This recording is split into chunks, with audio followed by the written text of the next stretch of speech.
So first of all congratulations అండి, ఇంత కష్టపడి ఈ బుక్ని బయటకైతే తీసుకొచ్చారు. సో ఫస్ట్ ఆఫ్ ఆల్ చెప్పండి, మీ జర్నీ ఎలా స్టార్ట్ అయింది, మీ ఫ్యామిలీ బ్యాక్గ్రౌండ్ ఏంటి? మ్యామ్ నేను తీసుకొని వచ్చిన బుక్ పేరు unframed lives ma'am.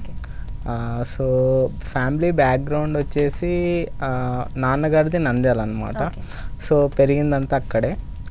So daddy ఏంటంటే రైటర్ కూడా, ప్రైవేట్ ఎంప్లాయ్, ప్లస్ చిన్నప్పటి నుంచి బుక్స్ బాగా చదివేవాళ్ళు అనమాట. మా ఇంటి నిండా ఫుల్ బుక్స్ ఉండేవి మ్యామ్. సో చిన్నప్పుడే బాగా బుక్స్తో అలవాటు. బాగా రెబల్ రైటర్స్ ఉంటారు కదా, చెల్లం గారు, రంగనాయకమ్మ గారు, వీళ్ళ బుక్స్ బాగా ఇన్ఫ్లుయెన్స్ చేసాయి.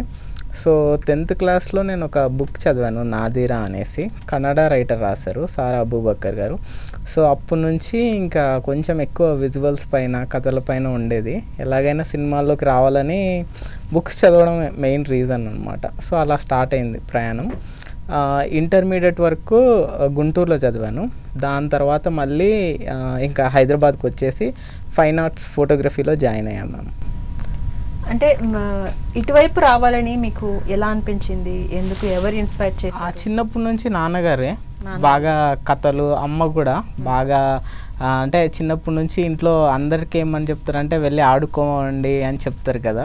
ఆడుకోవద్దని చెప్తారు, చదువుకోండి అని చెప్తారు కదా. బట్ నాకు రివర్స్ ఉండేది, వెళ్ళి ఆడుకోమని చెప్పేవాళ్ళు. నేనే ఆడుకునేవాడిని కాదు, వెళ్ళేవాడిని కాదు. బట్ బుక్స్ ఒక్కటి బాగా ఇన్ఫ్లుయెన్స్ చేసేవి అనమాట. బుక్స్ డాడీ రోజు లైబ్రరీ వెళ్తారు, ఇప్పుడు కూడా కొన్ని ఇయర్స్ నుంచి వెళ్తున్నారనమాట, రోజు వెళ్తారనమాట. సో అలా తెలియకుండా ఇంట్లో బుక్స్ ఉండడం వల్ల ఇటువైపుకి రావడం. ఇంకోటి ఏంటంటే చిన్నప్పుడే కెమెరా కొనిచ్చారు మ్యామ్. కొంచెం ఆర్ట్స్ వైపు ఎంకరేజ్ చేసేవాళ్ళు. మా చెల్లెలు కూడా పెయింటర్ అనమాట. సో ఇద్దరిని బాగా ఎంకరేజ్ చేసింది మాత్రం మా పేరెంట్స్. అసలుకి సొసైటీలో అంటే మా ఊరి వైపు కానీ ఫోటోగ్రఫీకి చాలా, అంటే ఫోటోగ్రఫీ అనేది జస్ట్ పెళ్ళిళ్ళకు, చావులకు మాత్రమే అనేది యూజ్ చేస్తారనమాట బేసిక్గా. మా డాడీ కానీ మా మమ్మీ కానీ చదువుతానన్నప్పుడు బీటెక్లో నాకు సీట్ వచ్చినా కానీ 10,000 ర్యాంక్ వచ్చింది నాకు ఆల్రెడీ. నేను టాప్ 95% ఉండేది నా పర్సంటేజ్ ఇంటర్లో కూడా.